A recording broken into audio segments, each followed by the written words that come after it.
All right, y'all. So we back on some more NBA 2K22 for the PS5, and I'm making this video because some of y'all was asking me through Insta DM, asking me stuff like, Andre, what's your build? Andre, what's your jump shot? Well, I'm gonna show y'all a jump shot in another video, but in this video, I'm showing y'all my build. I kept asking, but anyway. That's what we're doing today in this video. We're gonna go over to this whole my career right here, go to the little slide right here. Now I don't know if it's just me or not, but my play looks like Kevin Durant a little bit for some reason. I don't know. Maybe I'm just stupid, I don't know. It look like Kevin Durant mixed with Ruby, whatever. Anyway, we're gonna go over to this builder right here and look at my build. And of course we got the playmaking shot creator, as some of y'all probably already guessed. Y'all like, Andre already knew that most likely, so what's new? I'm gonna show y'all right here because not only is it a play shot, but it's a play shot that's a little bit different than most of y'all's play shot, most likely, you know what I'm saying, if y'all, have a play shot. And before I get into my build, I'm gonna say right now, I know what a play shot is considered non-comp or whatever. I know it's considered one of the easiest, safest builds to make when you first get the game or whatever. But the reason why I'm making a play shot is not because it's considered safe or because it's, considered meta. I'm making this build because I'm trying to make myself on this game a little bit, you know what I'm saying? Well, you know what, I'm gonna take that back real quick, you know what I'm saying? Because I'm not trying to make myself on this game. I'm trying to make something that's similar to how I play in real life, but not my actual real life. Y'all gonna see what I'm talking about in a minute, you know what I'm saying? You gonna see what I'm talking about. But it's not my, whatever. Anyway, so getting into this build right here, none of this stuff really matters for y'all. I mean, for me, it matters a little bit because it's what I am. Of course, you're gonna have to be, a point guard because this is a point guard build or whatever. Jersey number 8 because of the Black Mamba, rest in peace, Kobe Bryant, you know what I'm saying? Greatest shooting guard of all time behind Michael Jordan, of course. Now, getting into the nitty gritty. Yes, I said nitty gritty. Please don't dislike the video for that. Let me stop. Getting into this whole build right here. Of course, the height I went with is my actual IRL height, which is 6'3", 170 pounds because that's, close to what I am in real life. I'm not exactly that most likely, but I'm close to it.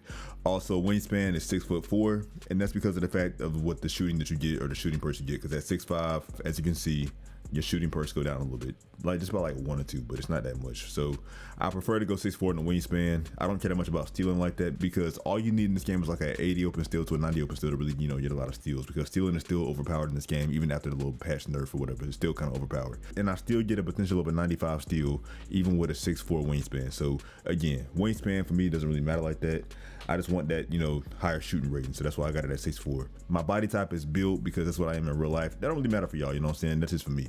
Anyway, let's keep moving. Now for the finishing badges, I'm a play shot on this game. I don't care that much about finishing at the rim, so I'm not prioritizing my finishing badges. However, I'm trying to make this build as well-rounded as possible. I'm gonna get into that probably last, matter of fact. Now going down to shooting, of course, I'm gonna go at a 91 mid-range because of the fact that if I go at a 92 or higher, it actually limits how much I can improve in my other attributes, as you're gonna see later on in this video. So I'm gonna keep it at 91. Plus, on top of that, I don't take mid-range shots that much in this game because mid-range shots is kind of a lost art in the NBA anyway. So I mean, who takes mid-range shots like that anyway in today's NBA besides Jimmy Butler and probably, DeMar DeRozan? So mid-range shots is not really my thing in this game. I mean, you can take mid-range shots if you want to, but it's better to take threes or just, close shots. So of course, my 3-point rating is a 94. I need as much of a 3 as I, possibly can get. My free throw is a 70. I think it's a 75 if I'm not mistaken. I don't really care that much about free throws either. I just want that 34 shooting badges because once you get to college, you can get more badge potential anyway. So 34 is enough for me for shooting in general. So I'm gonna get more if I go to college at, a certain college. Like for example, I think it's Villanova, you get like 4+ shooting badges. So I can get a total badge potential of like 38 with, shooting badges. So on shooting badges, we good, we good. Going down to pass accuracy, my pass accuracy is gonna be at least 82 because that's gonna give me all the, that's all I really need for passing. You know what I'm saying? You don't need that much of a pass this year. Passes usually get through like that. As long as you're not like a 50, 60, or 70 pass, you good. You know what I'm saying? Because if you're like a 50, 60, or 70 pass, the ball can get intercepted because there's a lot of interceptions this year. You know what I'm saying? If your pass is not at least like a 75 to an 80, I want to say, to be honest with y'all. So 82 pass accuracy is all I need. The ball handle's maxed out because I need those pro dribble moves. And on top of that, as the seasons go on, I don't know if y'all know it or not, but as the seasons go on, they're probably gonna release more dribble moves as require a higher dribble to get those animations. Like for example, right now I believe to get like certain dribble animations with Kyrie Irving, it's like 85 dribble. But as the seasons go on, like I said, it's probably gonna be more of a requirement or a higher requirement to get those dribble animations. So dribbling is maxed out, speed with ball is maxed out because of the fact that with speed with ball at 92, I get quick first step on Hall of Fame. If it's not at 92, I don't get quick first step on Hall of Fame. I need that quick first step, you know what I'm saying? So that's why it's at 92. Moving down to perimeter defense, that's also maxed out at 78. It's only right. My steal, I put my steal to a 72 because keep in mind, Mike Wang did say that if your steal is at least at a 70 to an 80 to a 90, that's when it really matters because it matters in thresholds of 10. So if your steal is a 75, it's not gonna be much different than you still being like a 70 even. So 70 to 80 to 90, it's going to be where you tell your difference in your steal and all that stuff.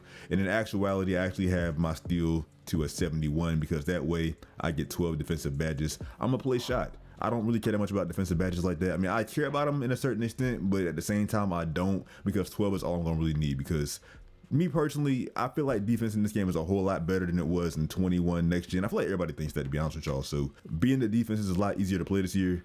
You don't need that many defensive badges, in my opinion. So I have what I have at defense when it comes to, you know, steal and perimeter defense, because again, defense does not matter that much in this game. My speed is maxed out. I'm a point guard. You need as much speed as he's going to get. Acceleration maxed out as well. Stamina maxed out as well. So that's what I have for that. Now, moving up to my close shot and finishing and all this stuff. My close shot, I believe I had it at a 68 because I'm a play shot. I'm not taking that many close shots like that. I don't think anybody really would. My driving layup is at 80 because at 80 driving layup, I believe you get 11 finishing badges. Again, I'm a play shot. I'm not going to be finishing at the rim like that. You're a play shot. It doesn't matter like that. You know what I'm saying? My driving dunk is, I believe, a 41. And I know what y'all thinking right now. Driving dunk is a 41. You get no contact dunks. Well, if you care about dunking like that, this build is probably not for you. But if you don't care about dunking that much and you just want to be able to dunk, period, a 41 should do you the job, because otherwise, why would you care about contact dunks as a play shot anyway? So that's just my opinion. But look at the badge spread out. We got a good amount of badges. On top of that, like I said, you get like a +4 boost when you get to college. So any category you want to go with, let's just say, for example, you want some more defensive badges. Going to college will give you that. So don't even worry about defensive badges. Maybe for finishing badges, you're going to want more as well, because, you know, finishing is probably your weakest area because you only get driving like a 41. So look at this whole attribute spread out right here. You know what I'm saying? This is a well-rounded build already. Your weakest area is your dunking. It don't really matter like that. Like, look at this spread out. Everything is balanced. Everything's good enough. You get good steal, or at least a decent steal at 70, 71 that is, 78 perimeter defense, 94 speed, 93 acceleration, 99 stamina. Like, you're good. Like, everything you got here is good for a play shot. This is the best way to go, in my opinion. You could go, you know, maybe, I don't know, a 71, a 72 close shot if you want to. You know what I'm saying? Like, it's really up to y'all. Me personally, I think I chose to go at a 68 close shot, and I went to, like, where did I go? I think I went down here to like strength, put my strength up a little bit and my vertical up a little bit as well. I believe this is what I did. And then I put maybe my free throw at like a 77, just to get, you know, a little bit of extra free throw for, you know, the Jordan Rec or my career. You can do everything on this build. You can play my career, you can play Jordan Rec, you can play park, you can do whatever on this build. Most builds is only park builds that I've seen when it comes to play shots. They're either, you know, only park builds or they're only my career builds. This build is both. This build is everything. You know what I'm saying? You can do my career or park, because you got that free throw for my career, like I said, or rec center, or team pro-am if it's like a 5v5 or whatever you want to call it. Or you can do this park because you got everything you need. For my takeover, I chose pull-up precision, and I also chose limitless range because I like to shoot, you know what I'm saying? But you can, like I said, let me go over here. Oh, well, you actually don't get a slash and take with this, but like I said, you're a play shot, so does it really matter like that? As long as you're able to dunk at all, it's all that matters. You can go and buy boost on your slashing and finishing, and that'll help you out on your dunking, I'm pretty sure. So, I mean, contact dunks, you won't be able to get them in this build, but do you really care that much about contact dunks? To me, I care about scoring and making plays and helping my teammates win and me winning games. That's what I mainly care about, and with this build, you're gonna be able to do that, you know what I'm saying? The takeover options that you get at all is good enough, in my opinion, to be honest with y'all. You get shooting take mainly, but it's really up to y'all which y'all want to do, you know what I'm saying? But you don't have to do this verbatim, but you know, just a little roundabout. Let me see something real quick. If you want only a park build, you can put it up to like a 45, which is not gonna help that much, to be honest with y'all. But I think it's safest to just go, you know, free throw at 77. Put your vertical up to like a 29. I don't know, because vertical helps too. Put your free throw to like a 66. It don't really matter, you know what I'm saying? It don't really matter like that. As you can see, you compared to Nick Van Exel for whatever reason, Darius Garland, and the boy in Atlanta, Trae Young. This build is, in my opinion, as well-rounded as it gets when it comes to point guard builds. You can do everything. You can't do dunking at a high level, but at least you can dunk at all, right? Especially with boosts. So, in my opinion, this is the best build you can go with, or one of the best builds you can go with. Play make, shot create, and defend at a high level or a pretty high level. You know what I'm saying? You don't got to be 6'3", you could also be 6'4", because at 6'4", your perimeter defense is not a 78 potential. It's like I think a 85 or 87 potential instead, which is actually way better. So, like I said, it's up to y'all. Y'all can play around with it if you want to, you know what I'm saying? This is the build I went with for, you know, my primary build. I might make a secondary also. I don't know yet, but what I do know is my secondary build in this game for ps5 for 2K22 is not going to be like, you know, what it was for, you know, right now, because I'm not going to have another play shot. I'm asking something completely different. Probably an offensive threat like I do in, you know, PS4 versions. I don't really know. But anyway, you guys, with that being said, y'all, I appreciate y'all for watching this video. If you liked the video, leave a like down below. If you know was put onto something, leave a like for that as well. But with that being said, y'all, I'm gonna catch you guys in the next one. And until next time, I'm out. Peace.